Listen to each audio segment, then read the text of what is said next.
out there sticking? Yes. Yes. What the hell are we going to do about it?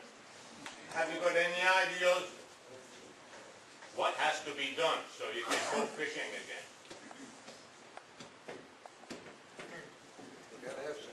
Well, we can Without ask, having to buy longline quota. we can ask them for that discard, Franklin. We can ask them for that. That's 106 ton. The discard that the longliners discarded. Yes. If you've got ideas, one at a time, come up with it. I think there should be allowable whereby the long line, anybody who's fishing long line wants to sell it, they should be allowed to sell it to the harpooners For the whole, without being under a long line license. And to be fishable under the harpoon license. That's Is that what correct. you're saying? Right on. Yes. Perfect. Okay, if he's saying sell it to the individual or sell it to the association, in the association everyone has a crack at it. Okay? That's to be decided amongst the members. if you understand what he said. Tell you guys who you are. Come on. What you're here. Come on. Well, I got a few calls yesterday saying you better come down to a swordfish meeting, so I got in the car and came down to a swordfish meeting. But just to give you a little history about what Ecology Action Center has done over the years around the swordfish, the harpoon industry really is, and we haven't had a lot of capacity to work on pelagics, so we haven't done that much of it, but Gretchen Fitzgerald did a report in January of 2000 that was the decline of the Cape Breton sword fishery, and really, and all the recommendations, it's kind of a history of the Cape Breton sword fishery, but all the recommendations are for things that could be done to the swordfish fishery, and this was in 2000, to improve it. And one of the things that, from a conservation perspective, we're concerned with, one is the status of the swordfish fishery, the stock. Two, the bycatch, what else is coming up in a fishery. But three, I mean, the mandate of the Ecology Action Centre our organization is sustainable environment and livelihoods for Nova Scotians. So we always support fisheries that are sustainable, and we work towards those things in the capacity that we can. As an environmental organization, we can only do so much on our own. We basically, in order to make real change, we need you guys.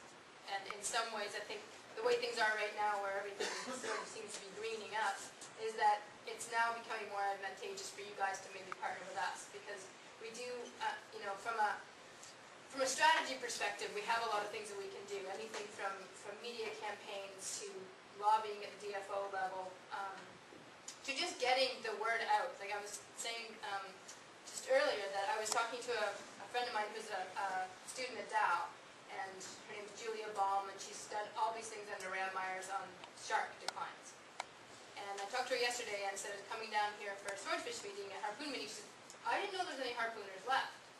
So that, where I see my role, and I think it's an important one, is making sure that what's being done by the academic scientists, and some of them are doing really good work around bycatch issues and sustainable fisheries issues, and then what's going on the ground in terms of you guys and who's supporting you, so that we can move towards a more sustainable fishery in Nova Scotia. And usually happens that the bigger industry guys have lobbyists. I mean, the longliner guys have, you know, Troy Atkinson, and he does stuff, goes to Ottawa, talks to all the right people, and generally get what they want. So the other thing that we have been working on, and this is nationally, is a sustainable seafood campaign. And it just so happened, we have a card, actually, I'm bringing you over with me, but I don't want to show them to you because lobster's in yellow in that one. I don't want to get into lobster issue right now.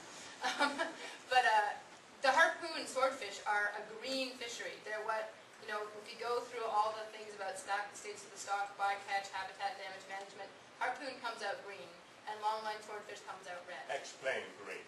Green is Clean. It's clean. It's a clean fishery.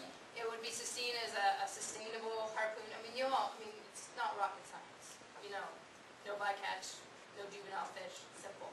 It's different than any other pelagic fishery in the world, and you guys are the last of the harpooners in North America. So one of the things that's happening now, and there was an eco-labeling workshop in Montreal in May, and what's happening is Walmart is actually pushing this agenda fairly seriously, because they said that they will take only, they want certified fish. 25% of the fish that they buy by 2010 has to be Marine Stewardship certified. The Marine Stewardship Council, it's a body that basically looks at fisheries and deems if they're they're sustainable or not, and then they can put a little logo on it. Go buy organic lettuce or whatever. One of the things that you guys could easily do is actually look at being a marine stewardship certified fishery. It would give you that market advantage over all the longline fleet. And what's happening right now is the European market is really only going to start buying sustainably caught fish. And it's kind of ramping up quite quickly. And DFO is way behind the 8 ball on this one, and generally Canadian fisheries are way behind on this one. For example, the Gulf of Maine, the Maine lobster fishery are going towards marine stewardship certification. They've already started sending their lobsters certified Maine lobster, and we know most of our lobsters get sold to them. So suddenly they're a certified fishery. This isn't a certified fishery. So that's just an example of how we have to kind of, moving on this stuff will help in the market thing. So there's a few different ways I see of solving this issue that you guys only have 10% of the quota, yet you have a completely clean fishery. One is a market-based campaign. 2 is letting people in Nova Scotia know that we have a harpoon sword fishery. That's part of our history, that we should be a little bit proud of it and perhaps, celebrating it. And 3 is just some really hardcore lobbying at DFO level, and basically working to embarrass the government to the extent that we can on what they've done to the harpoon fleet and the quota allocations right now, because they are embarrassing in international standards.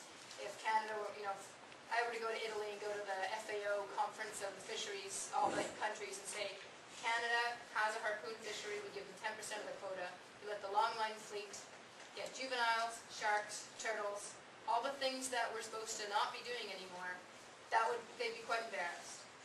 But instead Canada goes to those meetings and they deliver their national program of action on sharks and turtles, which are absolutely pathetic if you had to read them. And it looks like they're doing the right thing, but they're not. So the other, I kind of see carrot and stick. The market approach is the carrot, and the stick approach is really lobbying government. But we were talking earlier, and there's kind of 2 targets here. One is the immediate target, like how do you get what you want for this year? And the other one is how do we do like a year-long campaign for next year, so that by next year you have whatever the number is, you want 50% of the quota that's allocated to Canada or something. So there's 2 things that, just as an association, I think you have to come to some agreement about what you want this year, what you want next year, and what you're willing to do to get it, and then how you see us as an environmental organization who's working on all these levels anyways, helping to do that. Or maybe there's another solution. Maybe there's, I don't know what it is, but that's kind of why I'm here, just to figure out how to make it happen. Because it's a really good time to start making it happen. The Nova Scotia government has a sustainable prosperity agenda, and they're not thinking about seafood at all. And we have Nova Scotia brand, Nova Scotia Select. It's a whole new brand for Nova Scotia products. Big launch they had at the Art Gallery of Nova Scotia the other day. They're not thinking about seafood. So it's kind of the onus is on the fishing industry, and particularly guys who are doing the right thing, to push that a bit. So I guess that's all I have to say. Do you have any questions? Tell them who you're funded by now. Come on, tell them. I don't know, Brian. Who am I funded by? Yep, tell them. Come on. I know that people often think and have said that, we're out here to make a lot of money, and that's what environmental groups are doing. Well, I'll trade any of your guys' salaries any day, guarantee ya. So just let's put that out of the way. But right now, our marine conservation work is funded by U.S. foundations. And that's just, forestry work in Canada is funded by Canadian foundations. It's just, how things go. And we get some private donations and that sort of thing. But, yeah, it's always a question. Who pays us to do what we do? We're not doing it to get rich.